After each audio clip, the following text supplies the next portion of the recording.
बिस्मिल्लाहिर्रहमानिर्रहीम, अस्सलाम वालेकुम। आप देख रहे हैं चलते फिरते, मैं हूँ आपका होस्ट अहमद अमान इस्लामाबाद से। आज हम मौजूद हैं अरशद शरीफ साहब की आखिरी आरामगाह पे, जहाँ पे उन्हें बड़े शान शौकत से, बड़े प्रोटोकॉल से, जो उनकी वालदा की चाहत थी कि उन्हें बड़ा प्रोटोकॉल दिया जाए, उनकी आखिरी आरामगाह तक पहुँचाने में, तदफीन करने में लोगों का एक बड़ा हजूम यहाँ पर उमड़ कर आया है और यहाँ पर लोगों ने बड़ी तादाद में शिरकत की है। इजहार मोहब्बत और इजहार यकजहती के साथ फूल निशावर की है। हमारे साथ मौजूद हैं सीनियर उर्दू पॉइंट के रिपोर्टर भी हैं, बिलाल अब्बासी। इनसे गुफ्तगू करते हैं, इनसे पूछते हैं। ये लम्हा ब लम्हा हर सूरत हाल को अपडेट और आगाह कर रहे थे, सारी सूरत हाल देख रहे थे। इनसे सारी चीज़ों के ऊपर मुख्तसर सी बात करेंगे। अस्सलाम वालेकुम, कैसे हैं आप? इस्लाम कैसे हैं? आवाज़ अच्छी। मुझे बताइएगा, अरशद शरीफ साहब की जो उनकी डेथ हुई है, कत्ल से लेके, मैं ऐसे मर्डर कहूँगा, कत्ल से लेके आखिरी आरामगाह तक का जो सफ़र है, आपने सारी कवरेज की है। किस नज़रिए से आप देखते हैं कि सहाफ़त के साथ क्या हो रहा है?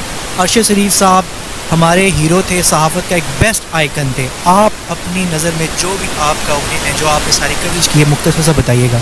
जी, अरशद शरीफ साहब की जितनी तारीफ़ की जाए तो आई एम स्पीचलेस। बहुत बड़ा नाम था मीडिया इंडस्ट्री में, बहुत बड़े इन्वेस्टिगेटिव सहाफ़ी थे। जब मैंने उनकी पहले दिन खबर सुनी तो मैं वहाँ से हाई कोर्ट चला गया। वहाँ पर रिट पिटिशन फ़ाइल की थी जस्टिस अतर मिनल्ला साहब के पास, उनके वकील शोएब रज़ाक साहब और मोहित पीरज़ादा साहब ने। मैं वहाँ मौजूद था। फिर मैंने वहाँ से प्रोग्राम शुरू किए। उन्होंने मुझे बताया कि उनको दुबई से निकलवाया गया। उनके शोएब रज़ाक साहब ने जो पिटीशन फ़ाइल की थी उसमें भी लिखा। तो फिर उसके बाद अरशद शरीफ साहब के घर चले गए, लम्हा बलम्हा आगाह करते रहे। बहुत बड़ी अनफॉर्चुनेट सिचुएशन थी। फिर मैं अरशद साहब के वालिद साहब की कब्र पे आया। तो दोनों अरशद साहब के जो वालिद साहब थे, एक कमांडो थे, सतारा इम्तियाज़ उनको मिला था, उनके भाई मेजर थे, दोनों एक दिन शहीद हुए थे। सबसे बड़ी अनफॉर्चुनेट बात यह है कि अरशद शरीफ साहब के घर में है कोई नहीं। उनकी बीवियां हैं, दो उनकी बीवियां हैं और उनकी वालदा हैं। कुछ मर्द नहीं रहे उनके घर में, छोटे छोटे बच्चे हैं। बहुत बड़ा नुकसान है पाकिस्तान की मीडिया के लिए। कि वालदा ने ख्वाहिश की और उन्होंने कहा कि बड़े शान शौकत तरीके से उनको आरामगाह तक, आखिरी आरामगाह तक पहुँचाया जाए। जो जितना भी निज़ाम था उसके बारे में आप क्या कहते हैं? लोगों की कितनी तादाद यहाँ पे थी, किस तरह सारी चीज़ों और रसूमात को अदा किया गया?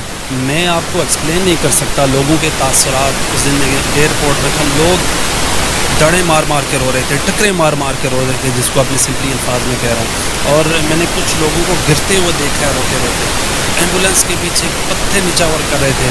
आज फैसल मस्जिद में मैंने उनकी जनाजा पढ़ा है। इतनी बड़ी तादाद में लोग, अब कुछ कह नहीं सकते, जज्बाती नारे अरशद शरीफ जिंदाबाद।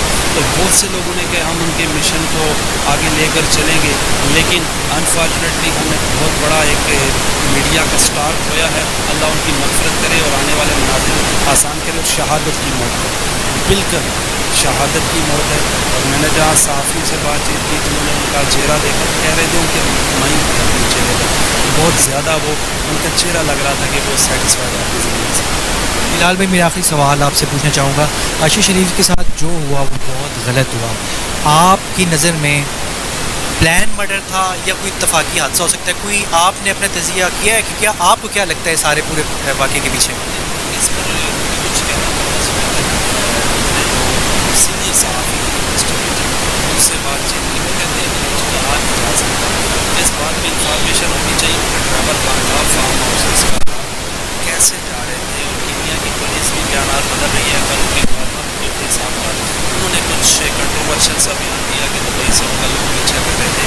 अभी दो रुपये टीम, जिसमें एक FIA के हैं अफसर और एक IB के हैं सीनियर अफसर हैं, वो इन्वेस्टिगेशन करेंगे।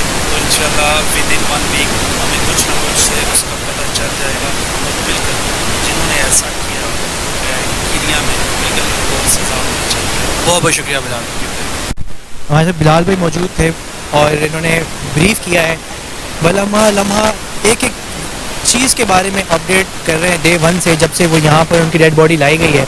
और इनको ज़्यादा इन्फॉर्मेशन भी इस हवाले से इसलिए थी क्योंकि हर तरह की कवरेज कर रहे थे। इन्होंने आपको डिटेल में ब्रीफ भी किया है। मैं इस वक्त मौजूद हूँ इस्लामाबाद के इस H11 कब्रिस्तान के अंदर और यहाँ पर लोगों की बड़ी तादाद है। बड़ी तादाद में लोग अब भी यहाँ पर आ रहे हैं, फूलों की पत्तियाँ निशावर कर रहे हैं।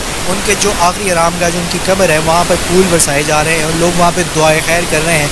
उनके लिए अब भी दिल से, हर लब से, हर ज़बान से दुआ निकल रही है और अफसोस का इज़हार किया जा रहा है। एक ऐसा सितारा, एक ऐसा सहाफ़त का आइकन जो आज हमारे बीच, आज हमारे दरमियान मौजूद नहीं है और इसकी तहकीकात होनी चाहिए। इन तमाम चीज़ों के पीछे हक़ाइक़ हैं, वो आवाम जानना चाहती है। अपने होस्ट अहमद अवान को इस्लामाबाद से दीजिए इजाज़त। अस्सलाम वालेकुम।